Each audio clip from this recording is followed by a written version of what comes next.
सहनी जी को ये वहम हो गया था कि वो सरकार चला रहे हैं, इसलिए उनका सफाया हो गया।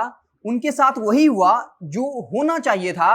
मुकेश सहनी पर बीजेपी के प्रदेश अध्यक्ष ने इल्जाम लगाया और ये भी कहा कि मुकेश सहनी ने हमें आश्वस्त किया था कि 2020 के विधानसभा चुनाव के बाद वो अपनी पार्टी वीआईपी का बीजेपी में विलय कर देंगे, लेकिन मुकेश सहनी ने हमारे साथ विश्वासघात किया है। और ये भी कह दिया कि उन्होंने सिर्फ हमारे साथ विश्वासघात नहीं किया, बल्कि जिस मछुआरा समाज ने उनको इतना बड़ा पद दिया, मंत्री बनाया, उस समाज के साथ भी वो विश्वासघात कर रहे हैं। जो मंत्रालय उन्हें मंत्री इसलिए बनाया गया था ताकि वो मछुआरे समाज का भला कर सकें, लेकिन वो अपना मंत्री पद कुछ पदाधिकारियों के हाथों में दे दिया था।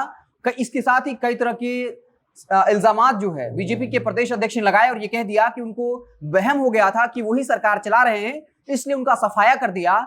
उनके साथ वही हुआ जो होना चाहिए था। तो बीजेपी के प्रदेश अध्यक्ष संजय जायसवाल ने मुकेश सहनी पर बड़ा हमला किया और ये कहा कि हमने उनके साथ गलत नहीं किया है, बल्कि मुकेश सहनी ने हमारे साथ विश्वासघात किया है। और सिर्फ हमारे साथ ही नहीं, बल्कि मल्लाह समाज के लोगों के साथ भी विश्वासघात किया। वहीं दूसरी तरफ मुकेश सहनी ने आरोप जो है बीजेपी के ऊपर लगाया और ये कहा कि पहले वो हमें अति पिछड़ा का बेटा कहकर सम्मान देते थे, अचानक वो हमको रावण समझने लगे हैं, विलन समझने लगे हैं। हम जो है जनता के पास जा रहे हैं, अब जनता को फैसला करना है। हम लगातार अपने समाज के लिए मांग करते रहे थे, आरक्षण की मांग कर रहे थे, इसलिए हमें जो है साइडलाइन कर दिया गया, क्योंकि वो इस बात को जानते हैं कि अगर हम वक्त के साथ मजबूत हो गए तब उन्हें ज्यादा सीटों के साथ समझौता करना पड़ेगा।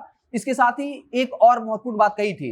इस वक्त चर्चा में ये बात हमेशा चल रही है कि बीजेपी बार बार ये कह रही है कि मुकेश सहनी ने विधानसभा चुनाव के दौरान जो डील हुआ था उसके अनुसार सहनी ने बीजेपी को आश्वस्त किया था कि जैसे ही चुनाव खत्म होगा वीआईपी पार्टी अपने पार्टी का विलय जो है बीजेपी में कर देगी। हालांकि इसके जवाब में मुकेश सहनी ने कहा था कि जब हमारी बात अमित शाह से हुई थी उस वक्त संजय जायसवाल कहीं आसपास भी नहीं थे, वो तो दरवाजे पर कान लगाकर भी नहीं सुन सकते थे। बातचीत सिर्फ मेरे और अमित शाह के बीच हुई है और क्या कुछ बात हुई ये हम और अमित शाह जानते हैं।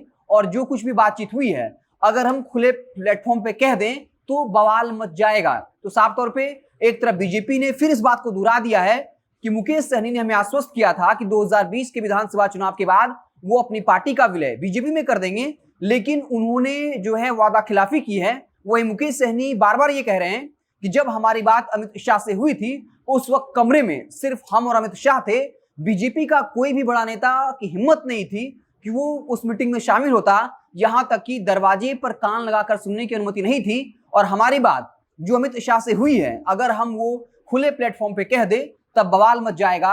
अगर अमित शाह खुल करके पब्लिकली कह देते हैं कि हमने जो है उनको आश्वस्त किया था कि 2020 के विधानसभा चुनाव के बाद हम वीआईपी पार्टी का विलय कर देंगे, तब हम मान जाएंगे। तो लगातार इस वक्त जो है वीआईपी और बीजेपी के नेताओं के बीच में जो बयानबाजी है वो लगातार उसका दौर जारी है। लेकिन बीजेपी के प्रदेश अध्यक्ष ने साफ कर दिया कि मुकेश सहनी को इस बात का भ्रम हो गया था, वहम हो गया था कि उनकी मदद से सरकार चल रही है, इसलिए हमने उनका पूरा सफाया कर दिया।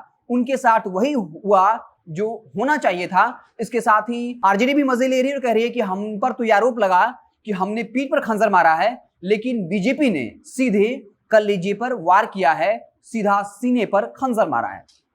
आप देखते रहे जनता जंक्शन। जैसे ही कोई और बड़ी खबर आएगी तो हम उसे आपको इत्तला करेंगे। बहुत बहुत धन्यवाद।